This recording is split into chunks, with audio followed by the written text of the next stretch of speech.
Hi folks, this is Captain Kraken.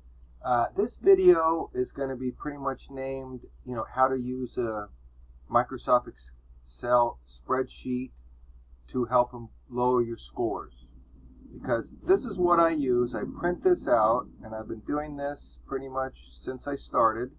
And I'm going to walk you through because, like I said, I normally just print these out blank, and I go ahead and I write in my distances with a pen as I go along, so I don't stall a game or keep anybody waiting. I just keep this on a little notepad next to me, and I'm going to show you how I use it. So here we go. Okay, things are going to probably bounce back and forth, so let me explain how I do this. Okay, basically I have distance, height, wind speed, wind direction, the club that I used, the club speed percentage, meaning that the power, the position of the ball spin, the flag moved, the yards the ball went, the yards from the pin, and where on green.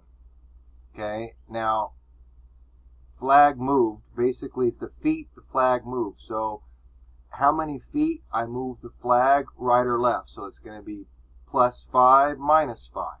Okay, so once I get this in for one hole, and as long as the wind is fairly similar, you're going to really be shocked to see how close you can start doing some good calculations if you've watched my first video, which is to how to calculate a shot. So here we go. We're going to go ahead and start filling in some of these numbers as we go, so we'll see where this leads us. Okay, we first got 171 yards, so let's go ahead and put that in. 175. Okay, now we have the height, which the height is 34 feet. So now we're going to go put in there 34 feet plus. Okay, and I'm going to move my little bar over because there we go. Now I can use my wind speed, which now my speed is 9 to 11. So I go ahead and put in here 9 to 11. Now the wind direction, right? Okay, I got to move this a little bit. There we go. Wind direction. So we know that I write coming at 12 o'clock. The wind's coming at you at 12 o'clock. So I write 12 o'clock. It's coming at 12. Okay. Now we're looking at the club that we use, the club speed. This is where the last of this stuff starts getting a little bit interesting. So let's start calculating. Okay. So if you watched my first video, you know how to calculate. I've got 171 yards. So for calculating purposes of my brain, I go to I'll add this yard later, but let's reduce this to 170. So I got a 170 shot at the pin. We have 34 feet up, so we crunched that number by half. So let's just take that up a number. So we're going to say that's 35. So what's half of 35 or half of 34? So what are we looking at? We're looking at 17. 14, so 17 and 17.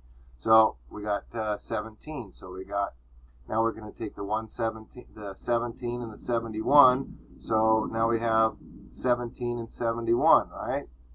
So what do we got?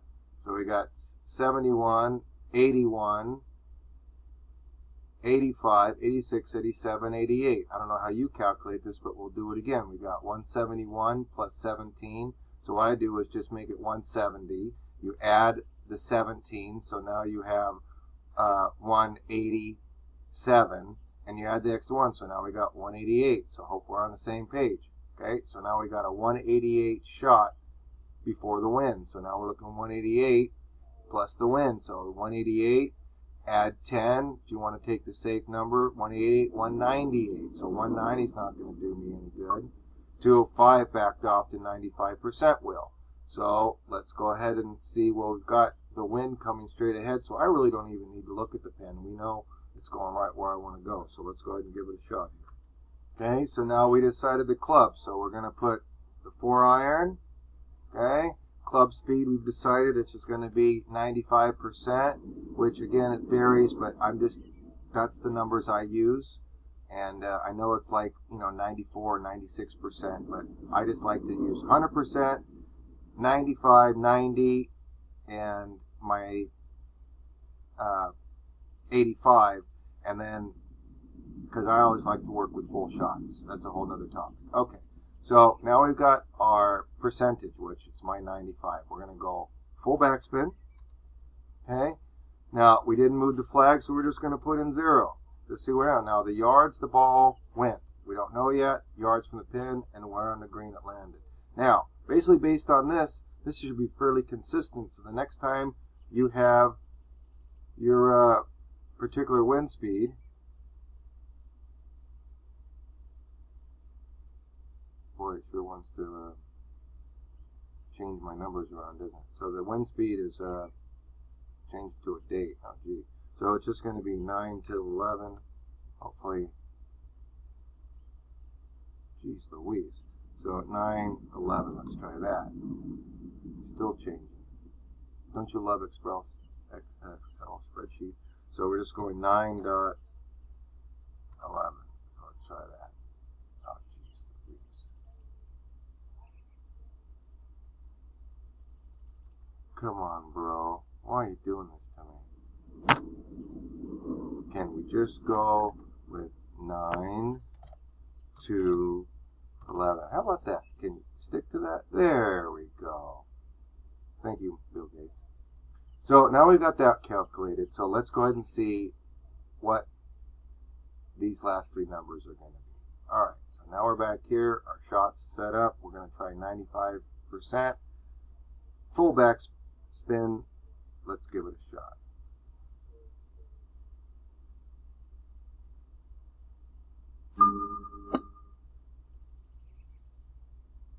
Okay, here we go, here we go.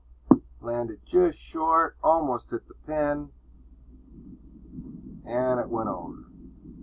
So, but we're going to log that, right? So, here we go. Let's go ahead and pick this up. So, let's go ahead and look at what we have. It carried 163, rolled 29. So, right now we're 21 yards. So, we're 21 yards from the pin. Where did it go? Went over. Okay. And yards ball went. So I want to know. So it went 163 plus 29. Now, you do this with every hole that you work on, and I can assure you, if you just kept a log for each course or just in general, because this will almost apply to any hole. If it's 175 yards, the same kind of height, same kind of wind speed, direction, it's going to be the same shot, folks. See, this is what's cool about my log, is that once you have a bunch of numbers down here, you could then make a new sheet and start making the 175 bracket and a 60, then you can always refer to your little cheat sheet and be able to pretty much take the calculation out of your game and worry about dinging the ball, right? So again, this is my tip for everybody, and you're more welcome to share this. But again, it's simple. Is that you first want to put in the distance, the height, the wind speed, the direction, and you're going to make calculation for this. So next time, so if you notice, it barely just hit the fringe and still went over. So in order for me to have hold this green, the only thing I probably would now change would be reduce my club speed. Because if I just change anything else, my club or whatever, or the spin on the ball, it's not going to hold because I'd max spin. So you'll know if I wanted to improve this shot that I would have to take something off. And if I took a little off, it would probably just either hit the sand or, like I said, probably the ideal shot would be around 93, maybe 92%. If it would have got that second bounce, it probably would have been a beautiful shot. But again, folks, you can use this calculation on any hole, any green on WGT, and it's going to work amazing for you.